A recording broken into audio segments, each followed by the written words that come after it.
Thank you very much for that warm welcome, and I would like to introduce Dr. Gary Scott, a lifetime resident of San Gabriel and a governing board member in San Gabriel Unified, and Dr. Scott is here with me too.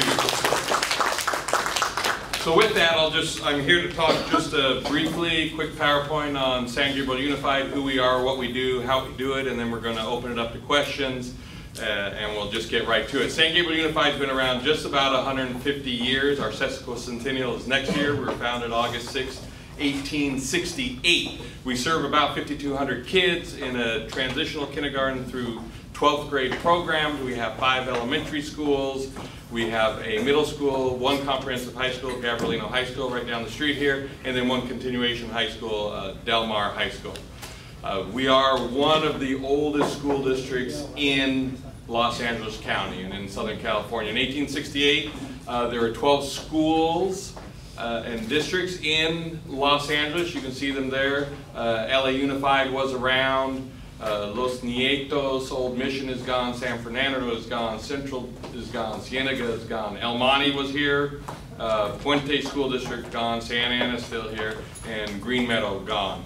So we are one of the oldest school districts here in Southern California. August 8th, 1868, we had 2 teachers, about 135 students at the time when it was founded. Our border at the time, 150 years ago, went from the Los Angeles River, you know where that is, right by LA, concrete now, used to be a river, to Duarte, and from the foothills to the foothills of Whittier. So that was what San Gabriel served at the time 150 years ago. Over the years, it's, we've grown and they've shrunk. So we know that in 1885, Alhambra petitioned to have their own district. 1898, Alhambra High School opened. Our district, San Gabriel Unified, we added Roosevelt Elementary, which is just right up the street here in 1923, McKinley, down the street, 1925, Wilson, 1929. That's Dr. Scott's alumni of Wilson Elementary, and then Coolidge and Jefferson in 1952, post-World War II. Jefferson became an intermediate school in 1968, and in 1992, the city of San Gabriel, or the district of San Gabriel, we cover a little more than the city, a little less and a little more. We went from an elementary district, K-8, and we unified on our boundaries, and we started Gabrielino High School in 1994. So Gabrielino is now 23 years old, right down the street here. So that's a little bit of a history of who we are, what we do. You did see who we're surrounded by. We have San Marino to the north, Temple City to the east, Rosemead right across the street here, Garvey to the south, and then Alhambra to the west. So in speaking to some realtors, it quickly became evident that school districts are a mystery to most of us. Unless you have kids in the district, and you might know about that district, but how they formed, where they came from, and how they exist. And basically, what I just went through that little history, it's all historical. So where did we start in the 1800s, the early 1900s, and how they grew up, and we have our borders and our boundaries. So as far as San Gabriel, we talked about who our schools were. We have K-5 elementary schools, Jefferson Middle School, a wonderful school right up the street here. I encourage you to call any of the principals that you're interested in any of these schools, and they will be happy to give you a tour and get on those campuses because they are absolutely gorgeous. So some of our highlights, we like to say we're a private school education with the public school cost, which is free. And we have 5-star schools named, a campaign for business and educational excellence, 2016, 5 distinguished schools, a model continuation high school, and Gabrielino just received this past year the 2017 California Gold Ribbon High School. We're career and college focused, science, technology, engineering, and math. starting in the elementary schools with coding and robotics. Middle school has advancement by individual determination, supports college readiness, career technical education programs at Gabrielino, 19 advanced placement classes at Gabrielino for college credit, and 94% of Gabrielino High School seniors this past year are pursuing higher education.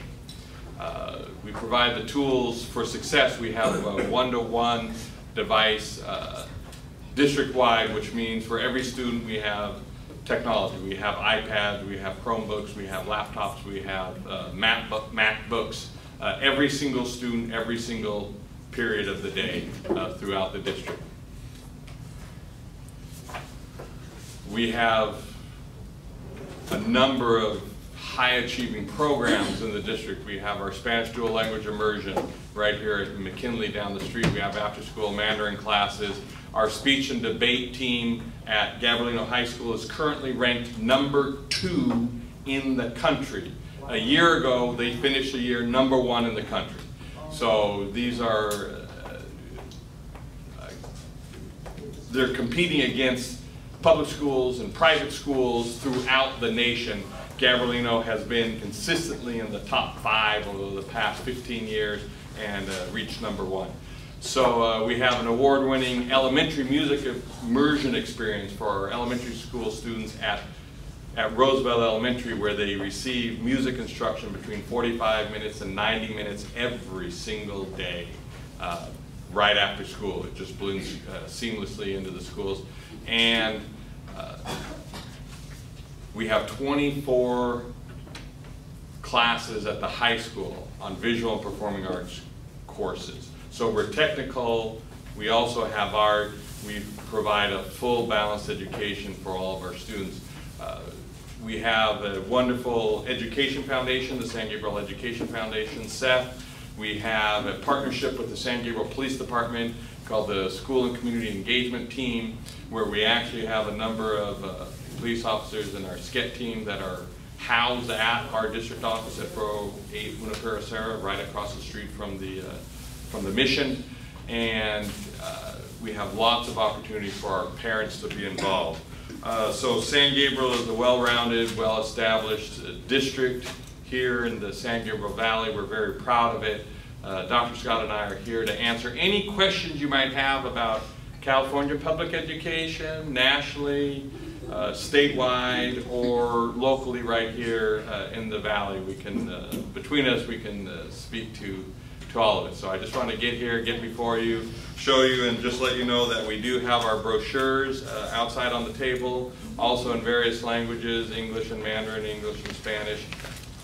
And it gives you a little bit of the 411 about what and who San Gabriel Unified is. So with that, I open it up to questions. Why is it that there is a lot of districts? You have the Alhambra, Rosemead, all of that, instead of having one or two? Excellent question. So real quick, California public education, it's in our Constitution, free, appropriate public education for all students in California. Currently, public education serves about 6.2 million students in California, the largest, and we're organized into districts. There's 3 kinds of districts. There's unified districts, which offer from kindergarten through 12th grade, all the way through. You start when you're 5 years old, you end with a high school graduation. Other districts are formed like Rosemead and Garvey districts are kindergarten through, that's not me. Kindergarten through, I've never heard me tell you before. Kindergarten through 8th grade districts are called elementary districts, and then there's high school districts, Alhambra, Unified, but El Monte Union High School District, they serve 9th through 12th grade. So as I said, education has grown up over the last 150 years in California. And there's about 1,022 districts right now providing education to 6 million students. Each one of those districts has an elected board of education. Education is a local concern. We try to have local control of education, where your local community elects your board of education, who then brings that local community's thoughts and desires to education. But it's, over the years, in California currently, public education is about a $60 billion industry. We spend about $60 billion a year. just another quick one. What is your opinion on charter schools? So charter schools in California started about 12, 14 years ago. They started a law where parents and or teachers can get together, do a petition and say, we want to have a charter school. Some districts have done it as well.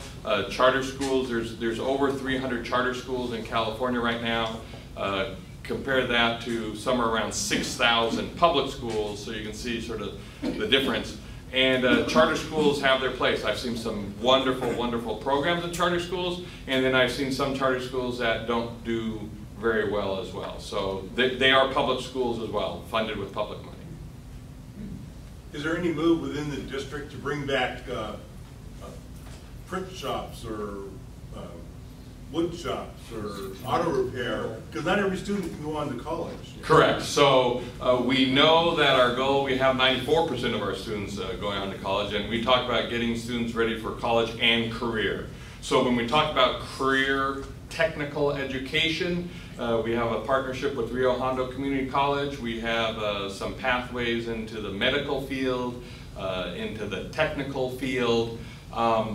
You know, the wood shops, we provide that we have actually wood shop at Gabriel. We provide a lot of those experiences, and we encourage the students to move into a technical career, and there's technical colleges, and our local community colleges have some wonderful programs. We also partner and can get them into apprenticeship programs with local unions and to go that route. So when we talk about career technical education, CTE, and you might see it, hear it on the radio or hear Governor Brown talk about it, when he's talking about career technical education in a K-12 environment, he's talking about those traditional programs where there used to be ROP. Right. And so, yes, we do provide that as well. The technology changes so quickly that it's difficult for districts to keep up with that. We don't teach typewriter repair anymore because there's no need for that. We could prepare students, but we're preparing them for an industry that no longer exists. So Dr. Pappalardo mentions a partnership with community colleges. They have a larger footprint, they have a budget, they have facilities, they're able to react more nimbly and quickly to keep current with technology. Technology in auto mechanics 20 years ago was all about kind of manually understanding how to do mechanical things. It's all electronic digital management and diesel systems now, and it's a whole different universe. And for students to be successful in those environments, they have to have that training, and for every high school to replicate that would be an incredible cost and really not an efficient use of instructional dollars. So we're trying to work out circumstances now where we can have collaborations with community colleges and with other districts so that we can have these areas that are current with the technology and really prepare those students to be successful. What else? Yes.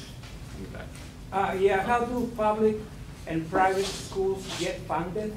So public schools and private schools, great question. So public schools are funded through Sacramento, through taxpayer dollars, and it's a combination of local property taxes plus state revenues, and the state, you know, the majority of their money is through personal income tax, and then there's capital gains and business tax. So public schools are funded through Sacramento. I've got a whole 3-hour speech and class on the history of public education finance. So come on down to Cal State LA sometime and I'll give you that. Private schools are funded by tuition, by the individual parents. So there's a little bit of federal money that they may be able to get, but there is the difference. I had one in the very back here, and then I'll go over here. What's the boundary for the school? Exactly, you have the Garvey district, Boston district, and Garvey district. And the Garvey district go to San Diego High School? Right. So it gets a little confusing. It's very bureaucratic, but I'll just say that you see the boundaries and you go onto anybody's website and they'll have their boundaries. You can usually put in your address and see what district you live in. So if you're in the Garvey district, it's an elementary district, but their feeder high school is Alhambra. So Alhambra Unified incorporates that. So in order to go to another district, you go to your home district. So if you lived in Garvey and you wanted to go to Gabrielino when you became, after you're an 8th grader, you'd go to Alhambra and say, I want to go to Gabrielino. Alhambra has to release you, and then Gabrielino accepts you. So there's a process that every district has on, one, you have to get released from your home district, unless you're a district of choice, which none of these are, and then you get accepted into the district you want to go to. And then on the far, yes? I don't know if mine is a question or a statement, but you know, the public school is funded by basically property taxes, homeowners, right? About half of school district funding comes from local property taxes. The other half comes straight from Sacramento. Yeah, I'm just wondering if there is any concern for public schools when I heard that the home ownership in California has dropped tremendously, or something like close to 50-50. Well, we talked about affordability and 43% of families not being able to afford a home, correct? Yeah. So what that does, and so I'll just say real quickly, those of you that have been around a little while, I remember November 1978, coming up on 40 years ago, there's a little proposition in California called Prop 13. Yeah. You all know Prop 13, and what that did was it set your property taxes at no more than 1% plus. So put it in Constitution, and then it can only go by 2%. So when you sell, where's the guy that had his grandmother's house? There you go. So when they came out in the 1930s and bought the house for $6,000, right, and then it passed on, and then, you know, it's still valued at, you know, for property tax purposes, $60,000, $70,000. But when you go to sell it, the new income then becomes a new property tax base.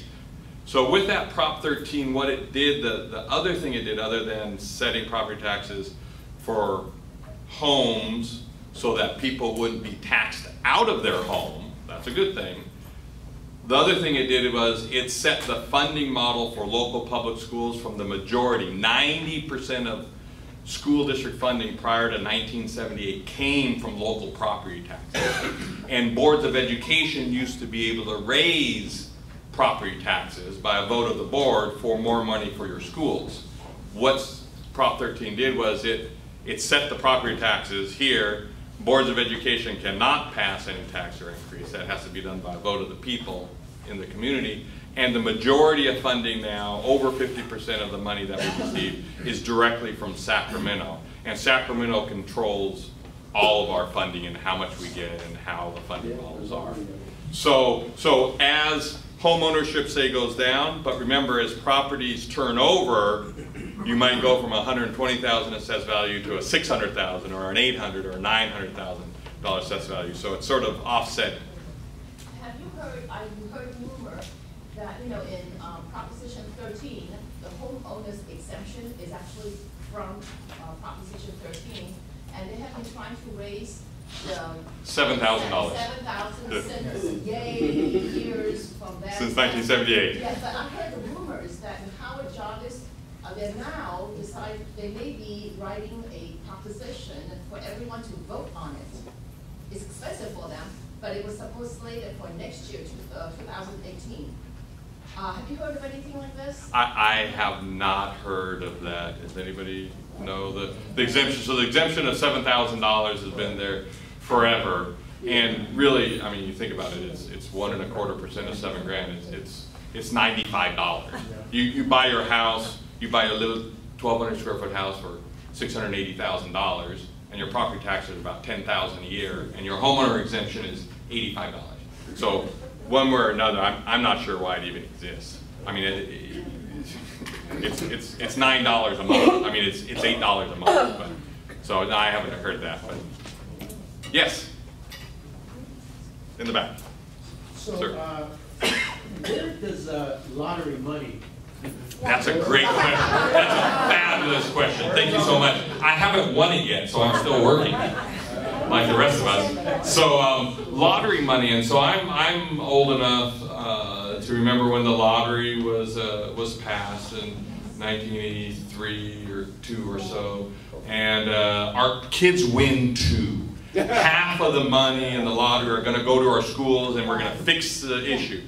At the most, at the very peak in about 87, 88, the lottery funded about $175 per student, which represented somewhere around 2.5%.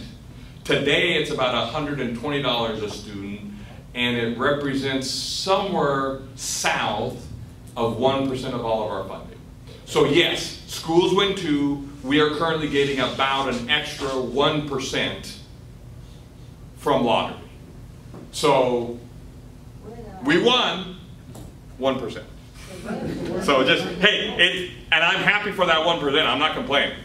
But it is certainly not a way to fund public schools, because when we look at the state budget of $130 billion, when we look at school district funding of $70 billion, and then we look at the $800 million. $800 million is a lot of money brought into schools by the lottery. That's a lot of money, but spread over 6 million kids.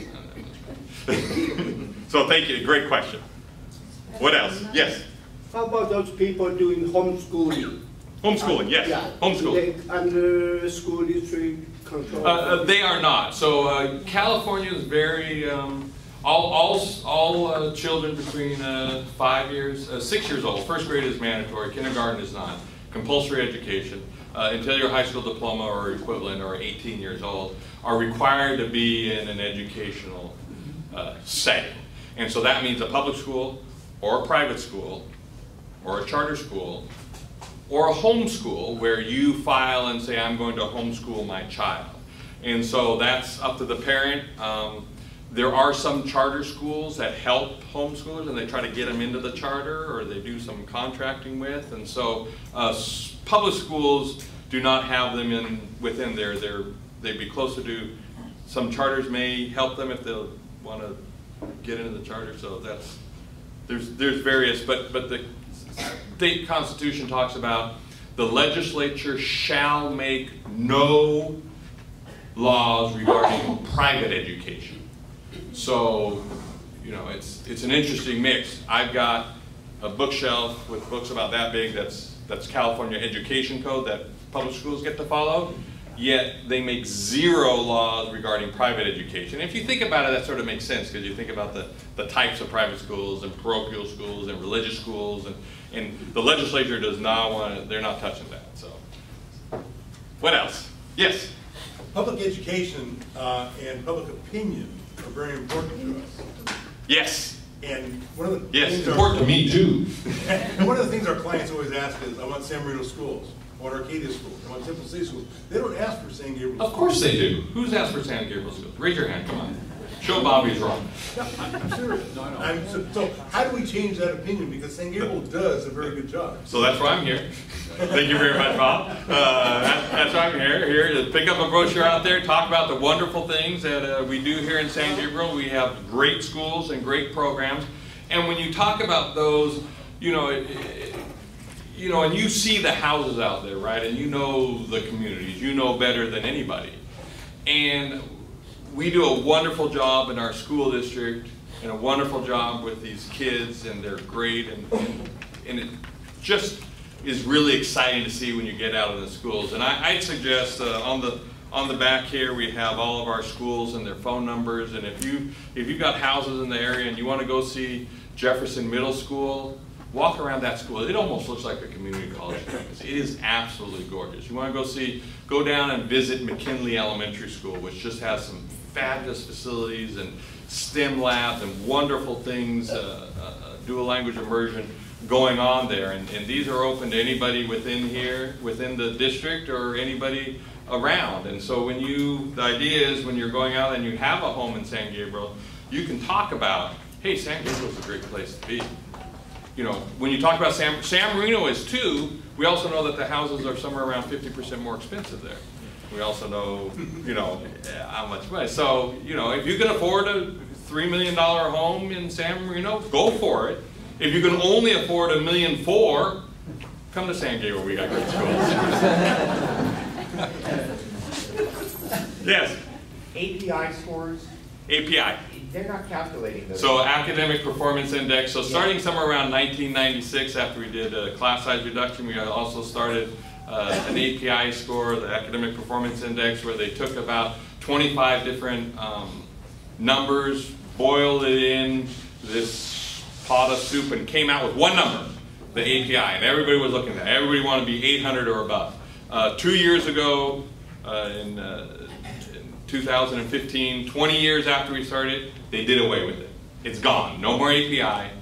What they have now is called a dashboard, and you go to the California Department of Ed, a CDE website, right where API was. They now have the dashboard, and every district you can see how they're doing it. They talk about suspension and expulsions. They talk about how many students are making growth and academic progress, and they have blue, green, yellow, orange, red. They've got 5 different colors on whether you're going down or going up. It's fairly confusing. But the state measure though. API was very concise. Well, API was one number. Yeah. So I've got 5,000 kids. LA Unified has 620,000 kids, and we each got one number that was going to describe the whole district. But when you drive around districts, you can see, even within districts, things look different. So no, there is no more number. The state's gone away from that, and they're looking at the dashboard. And so that's a statewide thing. What else? Is that it? My time's up. Thank you very much.